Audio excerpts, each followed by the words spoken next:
To our channel. तो आज के इस वीडियो में हम लोग पढ़ने वाले हैं अबाउट मोमेंटम। हमने लास्ट वीडियो में पढ़ लिया था about first laws of motion, लेकिन बेसिकली आज का जो वीडियो होने वाला था वो तो actually second laws of motion होने वाला था, लेकिन सेकंड लॉ ऑफ मोशन को और थोड़ा आसान बनाने के लिए हमें सबसे पहले जानना ज़रूरी है कि मोमेंटम क्या होता है और उसके बारे में पूरा डिटेल आइडिया हमें होना चाहिए, तभी हम सेकंड लॉ ऑफ मोशन में सिर्फ एक वन शॉट में ही अच्छे से समझ सकते हैं।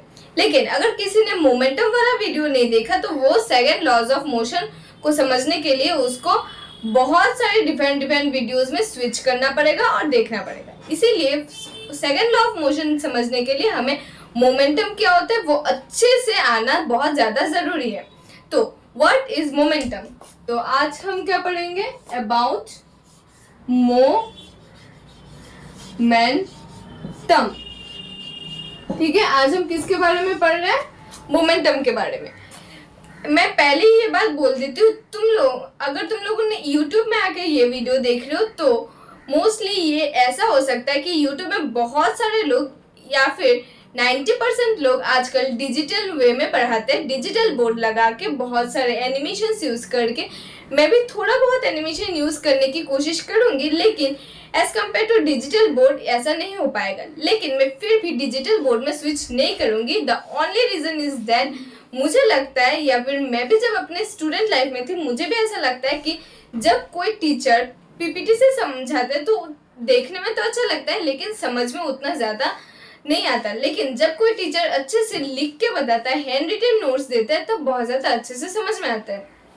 तो सिर्फ इसी रीज़न के लिए मैं डिजिटल बोर्ड का इस्तेमाल नहीं करूँगी, मैं इस्तेमाल करूँगी हमारे ये जो व्हाइट बोर्ड है इसमें, और पूरा का पूरा नोट्स हो, डेफिनेशन हो, एग्जाम्पल्स हो, सब कुछ मैं लिख के बताऊँगी। ओके, और बीच बीच में कुछ फोटोज एनिमेशंस के भी यूज़ हो जाएगा, लेकिन as compare to digital board वो थोड़ा कम होगा, लेकिन बेटर अंडरस्टैंडिंग होगा, वो सही है।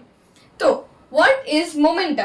मोमेंटम क्या होता है? सबसे पहले हम मोमेंटम का डेफिनेशन लिखते हैं, उसके बाद सबसे पहले हम मोमेंटम का डेफिनेशन नहीं लिखेंगे, सबसे पहले हम मोमेंटम को कुछ एग्जाम्पल्स से समझेंगे। कुछ एग्जाम्पल्स पहले जान लेंगे तो मोमेंटम का डेफिनेशन भी पढ़ने में आप लोगों को आसानी होगा।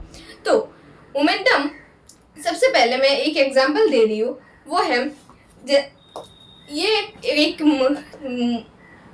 क्या है? ये एक हमारा स्पेक्स का बॉक्स है और ये है हमारा पेपर। तो आप लोगों को क्या लगता है कि ये ज़्यादा जल्दी नीचे जाएगा या फिर ये वाला पेपर? मैं अभी दोनों को सेम टाइम में फेंकूंगी और आप लोगों को थोड़ा सा स्लो करके वीडियो को देखना ये है कि कौन सबसे पहले नीचे जा रहा है और किसमें फोर्स सबसे ज़्यादा है। ओके, तो 1 2 3 स्टार्ट। ये देखो, अगर आप लोग नीचे तक देख अगर आप लोग नीचे तक देख पाते तो आप लोगों को ये लगता है कि ये जो स्पेक्स का बॉक्स है वो जल्दी नीचे गया, और जो पेपर है जो जिसका वेट थोड़ा सा लाइट है उस बॉक्स के कंपेयर में, तो वो थोड़ा सा धीरे धीरे नीचे गया। तो ऐसा क्यों हुआ?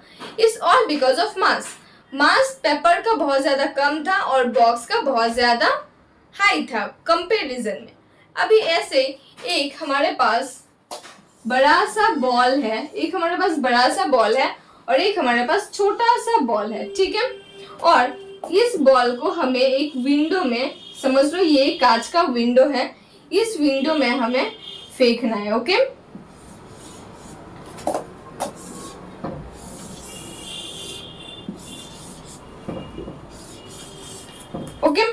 अभी ये जो बड़ा सा बॉल है ये स्टोन का बॉल है और ये भी एक स्टोन का बॉल है, लेकिन ये बहुत बड़ा है, ये बहुत छोटा है। तो मैं यहाँ पे लिख देती हूँ, ये क्या है? Stone ball. ये भी क्या है? स्टोन बॉल, ठीक है? और ये है ग्लास विंडो, ठीक है? ये दोनों क्या है? हमारा ग्लास विंडो है और ये दोनों हमारा स्टोन बॉल है। तो दोनों ही स्टोन का है, लेकिन अभी ये वाला क्या है? बहुत ज़्यादा बड़ा है। तो सबसे पहले ये वाला अगर बड़ा सा बॉल इस ग्लास के विंडो में जाके धक्का लगेगा तो ये बॉल इस ग्लास के विंडो को क्या तोड़ पाएगा? हाँ, ऑब्वियसली यस, कि ये वाला जो बड़ा सा स्टोन का बॉल है ये वाला ग्लास के विंडो को सबसे पहले और बहुत ही आसानी से पूरा छोटे छोटे पीसेस में इसको तोड़ देगा। लेकिन ये जो इतना सा छोटा सा बॉल है, मैं इसको और इसका मास और छोटा कर देती हूँ। ये जो इतना छोटा सा बॉल है, इसको अगर मैंने इस ग्लास विंडो में ऐसे सेम फोर्स से मैंने फेंक दिया तो क्या ये ग्लास विंडो को तोड़ पाएगा? हमारा आंसर हो सकता है मे बी नो। क्योंकि इसमें मैंने मे बी क्यों लगाया? क्योंकि इसमें और एक फैक्टर भी आता है जहाँ पे हमारा ये ग्लास विंडो टूट सकता है। तो हम पहले एक एक करके देखते हैं। सबसे पहले इस बॉल का मास सबसे ज्यादा था और इस बॉल का मास सबसे ज्यादा कम था, है ना? तो ये जो बड़े वाले बॉल है जिसका मास बहुत ज्यादा है वो हमारे ग्लास विंडो को बहुत ज्यादा जल्दी पूरा छोटे छोटे पीसेस में तोड़ सकता है। और ये जो छोटा सा बॉल है वो उसमें मास ज्यादा नहीं है, इसलिए वो ग्लास विंडो को अच्छे से तोड़ नहीं सकता। तो हमें यहाँ से क्या पता चला कि ये जो फोर्स है, फोर्स किसमें ज्यादा है? फोर्स इसमें ज्यादा लगेगा या इसमें ज्यादा लगेगा? फोर्स हमेशा इसमें ही ज्यादा लगेगा। क्यों? क्योंकि ये स्टोन बॉल जो है उसका मास बहुत ज्यादा हाई है। मतलब मास अगर ज्यादा है तो इसमें फोर्स ज्यादा होगा, मास अगर कम है तो इसमें फोर्स भी कम होगा। तो हमें क्या पता चला कि force is directly proportional to mass. Force is directly proportional to mass, मतलब मास अगर ज्यादा है तो फोर्स भी ज्यादा है और मास अगर कम है तो फोर्स भी हमारा कम है। ओके, अभी लेकिन इस स्टोन बॉल को, ये जो छोटा मोटा सा स्टोन बॉल है उसको आ गया गुस्सा, मैं क्यों नहीं कर सकती? ऐसा क्यों होता है कि मैं इस स्टोन बॉल से ग्लास विंडो को तोड़ नहीं सकती, मुझे भी तोड़ना है। तो अभी इस बड़े वाले भैया ने बोला चलो छोड़ो, तुम तो नहीं कर सकते। इसने कर दिया इसको अंडर एस्टिमेट, तो इस स्टोन बॉल का और ज्यादा गुस्सा आ गया। तो इस स्टोन बॉल ने क्या किया, चलो मैं अपने मास की वजह से, मैं बहुत ज्यादा हल्का पतला हूँ, मैं बहुत ज्यादा छोटा मोटा सा हूँ, तो क्या बोलते हैं इस स्टोन बॉल से मैं तो इस ग्लास विंडो को तोड़ नहीं सकती। लेकिन इसने अपना हिम्मत नहीं खोया। इसने क्या किया, इसने ठान लिया कि मैं इस ग्लास विंडो को तोड़ के ही रहूंगा।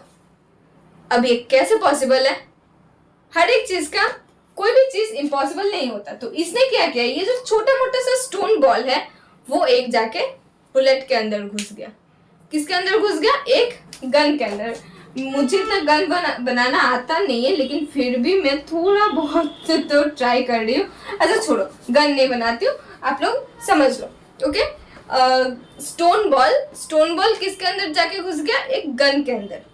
अभी अगर ये स्टोन बॉल, ये जो छोटा मोटा सा स्टोन बॉल था, वो जब एक गन के अंदर या फिर एक बुलेट के अंदर जाके घुस गया, वो तब क्या हुआ, ये बुलेट जो थोड़े से साइड में आके इस ग्लास विंडो को बहुत ज्यादा पास से या फिर दूर से, कहीं से भी, बुलेट है तो दूर से भी मार सकते हो, पास से भी मार सकते हो, उसने इस ग्लास विंडो को स्ट्राइक किया। इसी बॉल ने स्ट्राइक किया, लेकिन बुलेट के अंदर से। तो बुलेट के अंदर से इस बॉल ने स्ट्राइक किया तो क्या हो गया, इसका वेलोसिटी, मतलब इसका स्पीड जो है बहुत ज्यादा हाई हो गया। मतलब वेलोसिटी क्या हो गया, बहुत ज्यादा हाई हो गया, मतलब वो बहुत ज्यादा स्पीड से आके इस ग्लास विंडो में टकरा गया, है ना? सेम बॉल, जब इसका मास कम था, इसी बॉल को हमने इसी डिस्टेंस से जब इसको ग्लास विंडो में फेंका तो ग्लास विंडो का कुछ नहीं बिगड़ा। लेकिन इसको कर दिया था इस बड़े वाले बॉल ने अंडर एस्टिमेट। तो इस छोटे से बॉल ने क्या किया, अपने साथ ही मतलब बुलेट का सहारा लिया और बुलेट से इस ग्लास विंडो में मार दिया। तो क्योंकि बुलेट में बहुत ज्यादा स्पीड था, उसका स्पीड बहुत ज्यादा इंक्रीज हो गया था, तो इस छोटे से बॉल ने भी इस ग्लास विंडो को तोड़ के चकनाचूर कर दिया, खत्म, पूरा छोटे छोटे पीसेस में ये टूट गया। ठीक है, तो हमने क्या देखा कि इस बड़े वाले बॉल ने भी इस बॉल को, इस ग्लास विंडो को तोड़ दिया, इस छोटे वाले बॉल ने भी इस ग्लास विंडो को पूरे तरीके से तोड़ दिया। तो हमें क्या पता चला कि अगर मास हमारा ज्यादा है तब तो ये ठीक है, ये टूट ही जाएगा, लेकिन मास अगर कम है और इसका वेलोसिटी ज्यादा है तब भी ये टूट सकता है। तो हम और एक क्या बोल सकते हैं, force is directly proportional to velocity. मतलब फोर्स, अगर मास ज्यादा है तो फोर्स ज्यादा होगा, सिमिलरली अगर वेलोसिटी मतलब किसी चीज का स्पीड अगर ज्यादा है तो हमारा फोर्स भी ज्यादा हो जाएगा। ठीक है, मतलब वेलोसिटी बहुत ज्यादा है, मतलब बहुत ज्यादा स्पीड से आया तो ये ग्लास विंडो भी टूट गया। ठीक है, अभी जैसे कि मैंने अभी दो एग्जांपल दे दिया, कौन स्पीड से जा रहा था, मैंने एक बार पेपर और बॉक्स से भी दिखाया कि पेपर में मास कम था इसलिए वो हल्के से जा रहा था और इसने कोई भी डैमेज नहीं किया। लेकिन जब बॉक्स गिर रहा था, अगर आप लोगों ने अच्छे से देखा है तो आप लोगों ने शायद जब ये ग्राउंड पे जाके गिर गया था तब बहुत ज्यादा साउंड आया था। दैट मीन्स इसने ग्राउंड को थोड़ा बहुत भी हर्ट तो किया ही है। तो जिसका मास ज्यादा था उसका फोर्स भी ज्यादा था। सिमिलरली इसी एग्जांपल में भी ऐसा है, इसमें मास ज्यादा है तो फोर्स भी इसमें ज्यादा था, इसलिए मैंने क्या लिखा था, force is directly proportional to mass. लेकिन इसमें वेलोसिटी ज्यादा होने के कारण ये ग्लास विंडो भी इस छोटे से बॉल से भी टूट गया था। ओके, अभी इस छोटे से बॉल ने अगर ग्लास विंडो को तोड़ दिया, बड़े से स्टोन बॉल ने भी इसको तोड़ दिया, तो हम इन दोनों फॉर्मूला में आ जाते हैं। तो इन दोनों फॉर्मूला को अगर मैंने एक साथ लिख दिया तो क्या होता है, फोर्स इज डायरेक्ट, दोनों में फोर्स है। अच्छा, मैं इसको इक्वेशन 1 दे देती हूँ और इसको इक्वेशन 2 लिख देती हूँ। Okay, from equation 1 and equation 2 हमें क्या मिलता है, force is directly proportional to mass into velocity. हो गया, और ये जो फॉर्मूला है इसी को हम बोलते हैं मोमेंटम। मतलब ये जो फोर्स है, फोर्स जो डायरेक्टली प्रोपोर्शनल टू मास है और फोर्स जो डायरेक्टली प्रोपोर्शनल टू वेलोसिटी है, यही हमारा मोमेंटम है। तो मोमेंटम क्या होता है, मोमेंटम क्या होता है, मास इनटू वेलोसिटी होता है हमारा मोमेंटम। धीरज रखो, मैं इसका डेफिनेशन भी लिख रही हूँ, ऐसा नहीं है कि मैंने बस ये बोल दिया और मैं चली गई, बाय बाय टाटा बाय बाय, ऐसा नहीं होता है। मैं इसको अच्छे से और भी बोलूंगी। अच्छा, और एक एग्जांपल चाहिए, या इस एग्जांपल से आप लोगों को क्लियर हो गया? अच्छा चलो, और एक छोटा सा एग्जांपल दे देती हूँ। जैसे और एक एग्जांपल क्या होगा हमारा, ये वाला पहले मिटा दूं।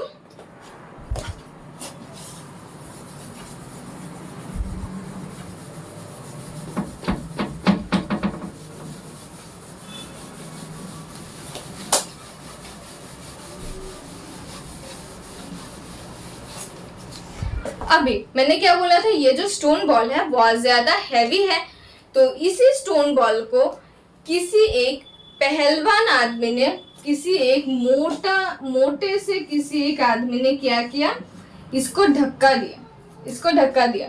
तो ये जो स्टोन बॉल है ये यहाँ से कुछ बोर्ड के आर पार जाके गिर गया। ठीक है, सेम इसी बॉल को एक पतले से आदमी ने धक्का दिया। ठीक है, तो क्या इस बॉल का कुछ हो पाएगा?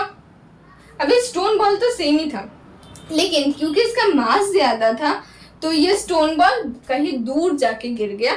लेकिन क्योंकि इसका मास कम था, ये इस स्टोन बॉल को उठा ही नहीं पाया, हिला ही नहीं पाया।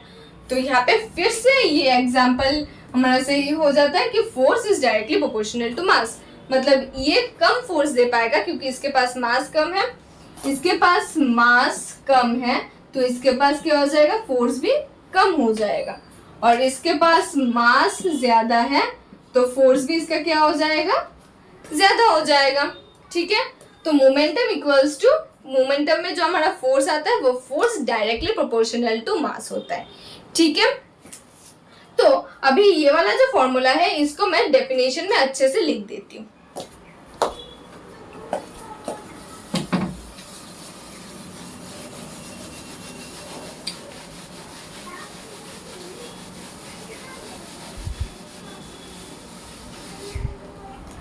Okay, force is directly proportional to mass into velocity. तो इसको हम डेफिनेशन में क्या लिख सकते हैं, प्रोडक्ट मतलब multiplication, product of mass and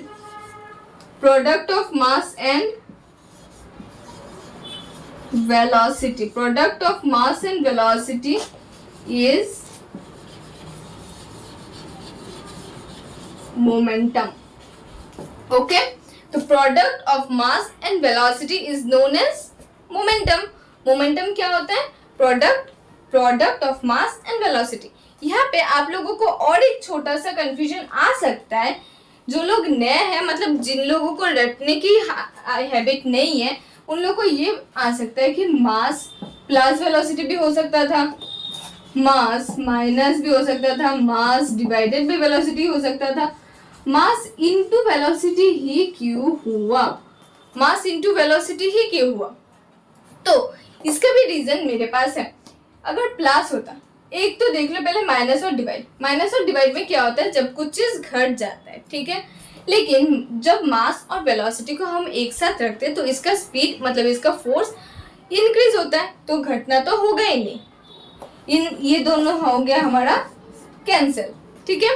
अभी लेकिन प्लस में भी तो इंक्रीज है, इनटू का मतलब भी इंक्रीज है, तो force equals to mass plus velocity क्यों नहीं हुआ। द ओनली रीजन इज अगर force equals to mass plus velocity होता, समझ लो हमारे पास किसी भी एक चीज का मास है ही नहीं, मतलब मास इसका 0 है, मतलब कोई ऑब्जेक्ट ही नहीं है। जो हमने स्टोन बॉल लिया था वो स्टोन बॉल है ही नहीं, लेकिन उसके पास वेलोसिटी, लेकिन कोई भी एक फोर्स है जिसमें वेलोसिटी हो गया हमारा, समझ लो 8 मीटर पर सेकेंड। ओके, तो इसका मतलब क्या है, इसका मतलब क्या हो जाएगा, फोर्स इक्वल्स टू मास नहीं है लेकिन वेलोसिटी है 8 मीटर पर सेकेंड। ओके, तो ये फोर्स कैसे आया, किस ऑब्जेक्ट पर ये फोर्स लगा, जब मास ही नहीं था तो फोर्स लगा किस पर, क्योंकि यहाँ पे प्लस था तो ये वाला फॉर्मूला में तो ये वाला वैल्यू आ गया। लेकिन क्या ये कभी हो सकता है कि हमारे पास कोई ऑब्जेक्ट नहीं है लेकिन हम लोग बोल रहे कि ऑब्जेक्ट के पास वेलोसिटी है। ऑब्जेक्ट के पास वेलोसिटी तो तब होगा ना जब उसके पास कोई ऑब्जेक्ट होगा, मतलब कोई सामान होगा, हाथ में बॉल होगा, स्टोन होगा, ग्लास होगा, पेपर होगा, कुछ भी होगा, कोई एक ऑब्जेक्ट होगा, तभी तो जाके ये वेलोसिटी लगेगा, है ना। अगर वेलोसिटी लगना ही है तो किसी ऑब्जेक्ट पे लगेगा, किसी ऑब्जेक्ट नहीं है तभी भी वेलोसिटी कैसे लग सकता है। तो इसीलिए इसी प्लस में यही कंफ्यूजन होता है, तो ये वाला प्लस भी हमारा नेग्लेक्ट हो गया और मास में ये हो सकता है। जैसे अगर मैंने अभी ये बोल ही दिया है तो मैं ये बोलती हूँ जैसे कि force equals to mass into velocity है। अभी हमारे पास अगर मास से हमारा 0 है, मास से हमारे यहाँ पे क्या है 0 है, तो मास 0 है तो यहाँ पे फोर्स भी क्या हो जाएगा 0 इंटू एनीथिंग क्या हो जाएगा हमारा 0। क्या ये सही था या फिर ये सही था, यहाँ पे भी वेलोसिटी समझ लो 8 है, ठीक है, तो 0 इंटू 8 क्या हो जाएगा हमारा 0, और यहाँ पे 0 प्लस 8 क्या हो जाएगा 8। यहाँ पे क्या बोल रहा है, मास है ही नहीं, मतलब कोई ऑब्जेक्ट नहीं है, कोई सामान ही नहीं है, लेकिन फिर भी उसमें वेलोसिटी है। क्या भूत आया है यहाँ पे, ऐसा तो नहीं होता। लेकिन यहाँ पे क्या बोल रहे हैं, ऑब्जेक्ट तो है ही नहीं, तो वेलोसिटी का क्या घंटा करेंगे हम लोग, तो इसीलिए मास नहीं है तो यहाँ पे 0 हो जाएगा। तो इसीलिए हम लोग क्या बोलते हैं, force equals to mass into velocity, not mass plus velocity. Okay, तो मास इनटू वेलोसिटी होता है, मास प्लस वेलोसिटी नहीं होता है, और मास माइनस और ये भी नहीं होता है, डिवाइड भी नहीं होता है। तो अदर फिजिकल टर्म्स को हमने क्यों मेंशन नहीं किया और इनटू को क्यों मेंशन किया, वो समझ में आ गया, अच्छे से समझ में आ गया होगा। तो अगर फिर भी कोई कंफ्यूजन है आप लोग मुझे श्योरली कमेंट सेक्शन में बोल सकते हो, मैं इसका आंसर दे दूंगी। ओके, तो अभी हो गया product of mass into velocity. मैं आसपास का सब कुछ रब कर देती हूँ ताकि आपको अच्छे से नोट्स बना सको आप लोग।